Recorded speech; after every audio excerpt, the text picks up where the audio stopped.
Hello বন্ধুরা, good evening, welcome back to my channel. বন্ধুরা আজকে দেখো আমি এখন ফেস টেস ওয়াশ করে এসেছি আর একটু সাজুগুজু করব। তো আজকের ব্লগটা এই টাইম থেকে শুরু করছি। তোমরা সবাই সাথে থাকো, দেখতে থাকো, কোথায় যাচ্ছি কী করছি তোমাদের সাথে শেয়ার করবো। আজকে কিন্তু বাড়িতে থাকছি না, তো মানে একটা আউটডোর ব্লগ হবে, তো সেটা দেখতে হলে সাথে থাকো। আর এখন চুলে না ক্রিম্পিং করছিলাম, তো তোমাদের সাথে ব্লগটা শুরু করবো বলে আবার সেটাকে একটু স্কিপ করলাম। তো চলো এই ক্যামেরাটা এখানে সেট আপ করি। আর এটা আমার ক্রিম্পিংয়ের মেশিন প্রচুর গরম হয়ে গেছে।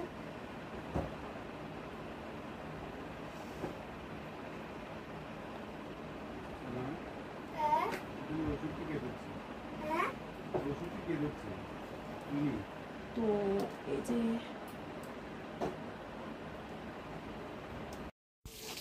তো বন্ধুরা এই যে দেখো হেয়ারটাকে এখন আমি একটু ক্রিম্পিং করে নিচ্ছি, কারণ আজকে একটু খোপা করার ইচ্ছে আছে। তো দেখা যাক, একা একা করতে প্রচণ্ড একটু সমস্যা হচ্ছে, কিন্তু তারপরও চেষ্টা করে যাচ্ছি। দেখো এমন কেউ নেই যে হেল্প করে দেবে, আর বরকে বললে ও তো ওর কাজেই ব্যস্ত, ওকে বলেছিলাম, কিন্তু ও আস্তে আস্তে মনে হয় আমি চুল টুল বেঁধে মানে রেডি হয়ে যাব। তো তার জন্য দেখো এখন আমি নিজেই করে নিচ্ছি। বিয়ে বাড়িতে যাবো আর একটু হেয়ার স্টাইল করবো না, তো এটা তো হতে পারে না, তার জন্য।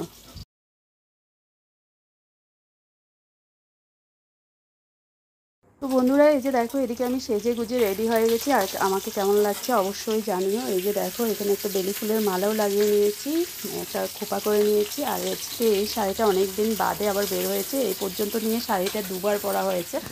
তো দেখো এখন আমরা রওনা দিয়ে দিলাম, ত্রিশু বাবা আর আমি যাচ্ছি। আর ত্রিশুকে আজকে সঙ্গে করে নিয়ে যাচ্ছি না, কারণ আমাদের বাড়ি থেকে বিয়ে বাড়িটা অনেক দূরে, তো রাত্রিবেলার ব্যাপার, তো এই জন্যই ছেলেকে নিচ্ছি না আজকে। দুজনে বাইকে যেতে যাচ্ছি এখন।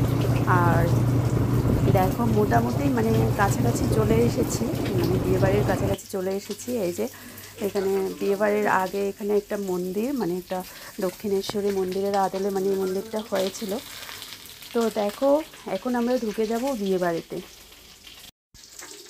তো বন্ধুরা এই যে দেখো আমরা এখন ঢুকে পড়লাম বিয়ে বাড়িতে। আর বিয়ে বাড়িতে ঢুকেই মানে যেখানে কোণে মানে বউ রেডি হচ্ছে, তো সেখানে ঢুকে পড়লাম। এখনও রেডি হচ্ছে মানে হয়নি, পার্লার এখনও রেডি করাচ্ছে ওকে।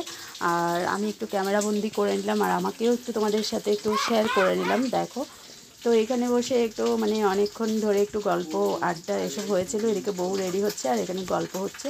আর এদিকে দেখো এখন মানে বরকে আনতে যাবে, তার জন্য এখানে জামাইদেরকে বরণ করা হচ্ছে, ওরা যাবে বর আনতে। তো সেটাও একটু ক্যামেরাবন্দি করে নিলাম, যেহেতু সামনেই বসে আছি। বিয়ের তো অনেক রিচুয়াল থাকে, কিন্তু সবগুলো তো আর তোমাদের সাথে আমি শেয়ার করতে পারিনি। একজন গেস্ট হিসেবে ওখানে গিয়েছি, তো আমার সামনে যতটুকু পড়েছে আমি তোমাদের সাথে মানে পুরোটাই শেয়ার করার চেষ্টা করেছি। তো বন্ধুরা আজকে আবার বিয়ের লগ্নটা ওদের অনেক লেট, মানে অনেক লেট হবে বিয়ে, 12টার পর, প্রায় রাত 12টার পর।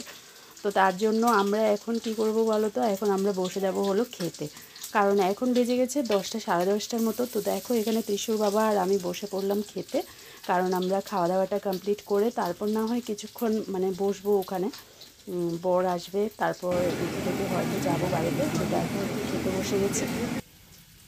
তো বন্ধুরা এই যে দেখো খাওয়া দাওয়ার পর এসে দেখলাম যে বউ রেডি হয়ে গেছে। এখানে দেখো একদম মিষ্টি বউ, তো একটু তোমাদের সাথে শেয়ার করে নিলাম ওর লুকটা। আর ভালোই লাগছিল, দেখো একদম লাল বেনারসি পরে খুব সুন্দর লাগছিল, তো তোমাদের সাথে একটু শেয়ার করলাম। আর আমরা এখন বউ দেখার পর আরও কিছুক্ষণ সময় এখানে বসে অপেক্ষা করছিলাম, কেন বলো তো?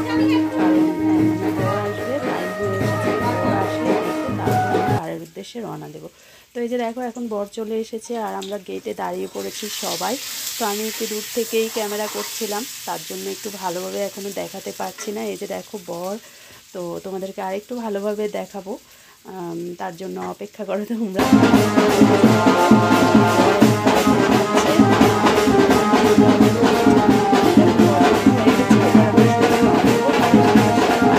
কথা হচ্ছে। তো এই যে দেখো বন্ধুরা আমরা এখন চলে এসেছি বাড়িতে।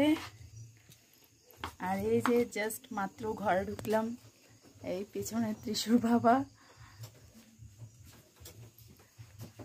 চলো ঘরে ঢুকে, আজকে কোনো রিলস টিলস বানানো হয়নি ওখানে, তো ঘরে ঢুকে একটু ফ্রেশ ট্রেশ হয়ে নিই, তারপর কথা হচ্ছে।